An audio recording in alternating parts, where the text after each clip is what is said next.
Donald Trump decided to go against the advice of his national security advisors, and he congratulated Vladimir Putin on his recent victory in the Russian election that pretty much everybody outside of Putin's cabinet agrees was a complete sham. But here's the thing. It was leaked yesterday that his national security advisors, Trump's national security advisors, had issued a memo that said in big all caps letters, "Do not congratulate Putin." And Donald Trump decided, what the hell, I know better than these people, so I'm going to congratulate him.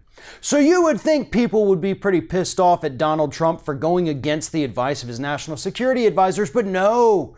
Some people, like Florida Republican Senator Marco Rubio, are actually mad instead at the people who leaked the memo to the press.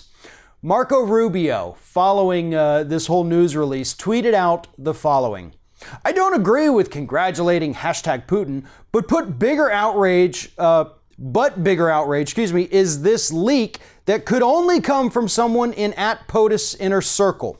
If you don't like President, resign. But this ongoing pattern of duplicity holds potential for serious damage to the nation." Actually, Rubio, you're 100% wrong about all of this. As usual, this poses no threat to this nation whatsoever. In fact, it helps the American people understand what an idiot and imbecile Donald Trump truly is. I would say that's helping to protect this country. Knowing what a moron we've put in the White House may prevent us from doing that again in the future. Second of all, if you don't like the POTUS, resign. Okay, they're actively trying to. Story after story in just the last few weeks have shown that these staffers inside the White House don't want to be there.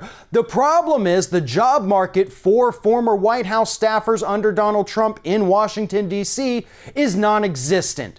A story came out 2 days ago talking about the fact that, yes, they are technically being discriminated against because nobody wants anyone from the Trump White House working for them. So trust me, if they could resign, they absolutely would because, yeah, they do hate working for this guy. But you're glossing over the bigger issue here. Donald Trump went against the advice of his national security advisors, endorsed the results of a sham election, and you're mad at the leakers. And Rubio, to be honest, is actually not alone. John Kelly is absolutely furious that this memo was leaked out to the press and for the entire world to see. And you know what? We deserve to see it, though. We deserve to know what's going on in this White House. We deserve to know if Donald Trump is truly as arrogant as we think he is, that he refuses the advice of people who know better than him. And this, once again, proved that Donald Trump is going to do whatever the hell he wants to do, regardless of what people in the White House tell him he should do. That's dangerous. This time, it was just congratulating a dictator. Next time, it could be on the decision to launch nuclear weapons.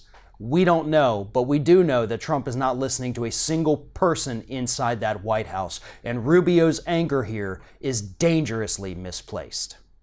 Thanks for watching, and if you like what you see here on Ring of Fire, we encourage you to subscribe to our channel. You can see the little subscribe button down there, but if you're watching it on another device where you can't see it, go to youtube.com/TheRingOfFire, hit subscribe, be notified every time we get a new video.